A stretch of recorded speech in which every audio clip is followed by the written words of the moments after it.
בוקר טוב. יום ראשון, שבוע טוב ומזל טוב, וליון נביא זכור לטוב. בשמחה ולב טוב ובשרנו בשורות טובות, ישועות ונחמות. ברוכים הנמצאים. ראה אנוכי נותן לפניכם היום ברכה וקללה.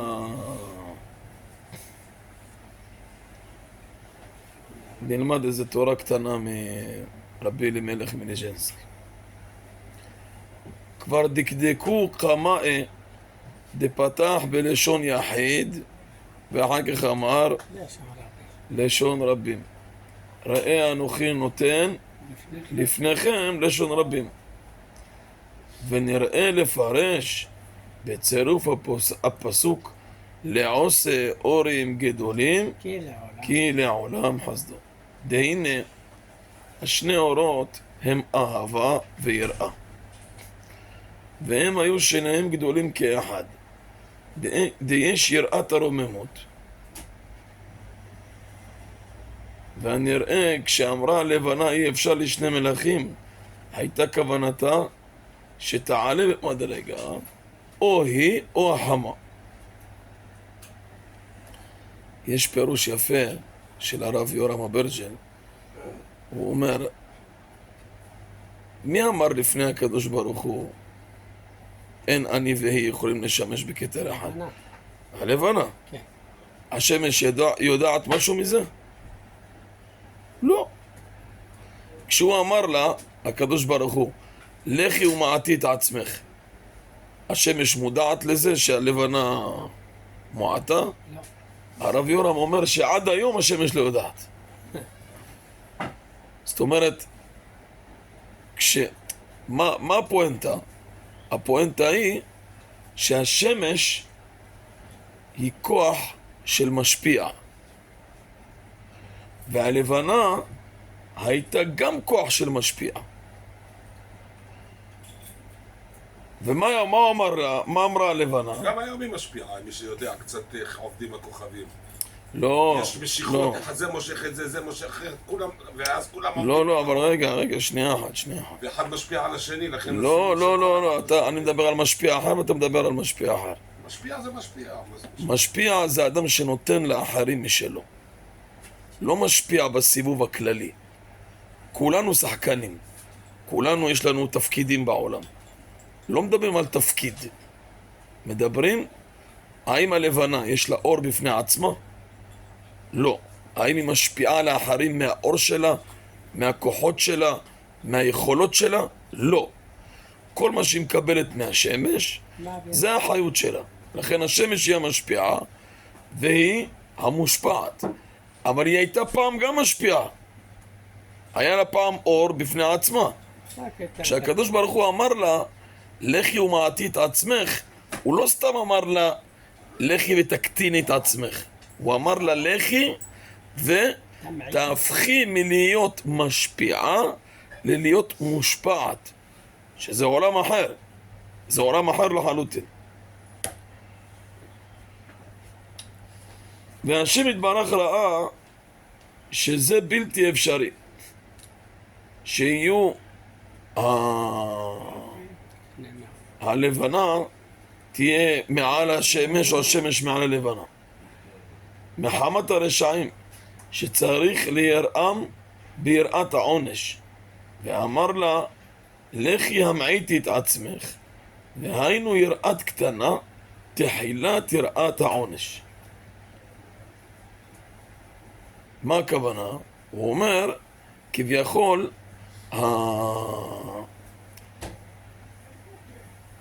הרשעים כביכול חושבים שהם עושים מה שבא להם. אתמול קראתי את הגמרא שמספרת על אלישע בן אבויה, איך הוא חזר ואיך הוא נהפך להיות אלישע אחר. אז יש שם שתי סיפורים. סיפור אחד, היו לו כל מיני מחשבות.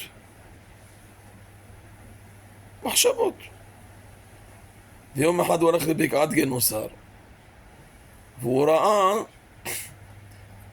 יהודי אחד רץ בדרך, פתאום הוא קולט קן של גוזלים עם אמא, והוא לוקח את האמא עם הגוזלים והולך, ולא קורה לו כלום. בסדר, שתק. למחרת אותו מקרה, יהודי אחר הולך, רואה קן, משלח את האמא, לוקח את הגוזלים, ככה צריך לעשות, נכון? ומת. אז אמר רבי אלישע בן אבויה, זה תורה וזו שכרה. הרשע עשה הפוך, לא קרה לו כלום. הצדיק עשה כמו שצריך, הבא בשו.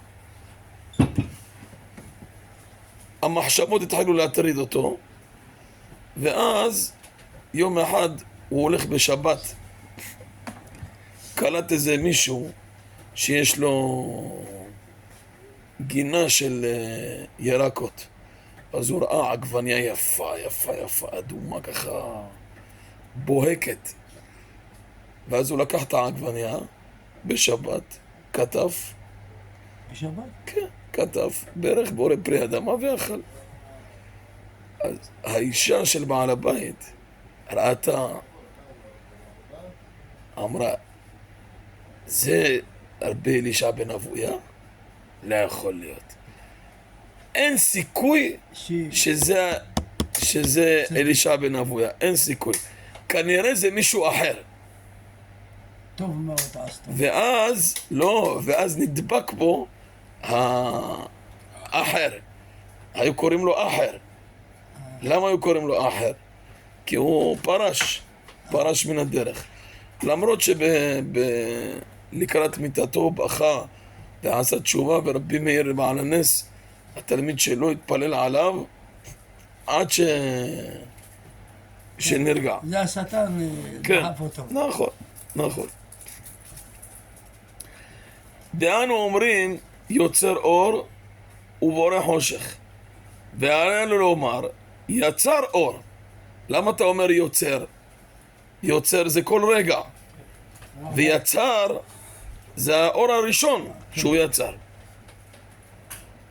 אלא האמת הוא שהשם יתברך ברוב רחמיו יוצר אור תמיד, דהיינו הצדיק ההולך בדרכי השם באמת ובתמים אליו נראה ונגלה אור הגנוז, ובכל יום ויום שהצדיק הולך במדרגה יותר נתגלה לו האור יותר.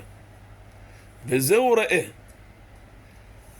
וזהו ראה שאין כדאי, סליחה, לא ראה, וזהו ראה שאין כדאי האור לצדיקים, גנז אותם לעתיד לבוא. לצדנו לומר שהצדיקים עתידים לבוא להיות אצל האור הזה. שמעתי פירוש השבוע מה זה האור הגנוז? מה זה האור הגנוז? שמע חידוש סעדיה, משהו מבהיל. בן אדם יושב, לומד תורה, נכון? אז ההבל של הפה שלו, מוציא מילים, נכון?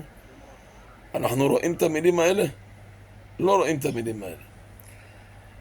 כשהתורה שלו לשם שמיים, מתוך ההבל של המילים שהוא לומד, לכן יש העניין ללמוד בקול, להוציא מהפה, לא לקרוא בעיניים, ללמוד בקול, נכון?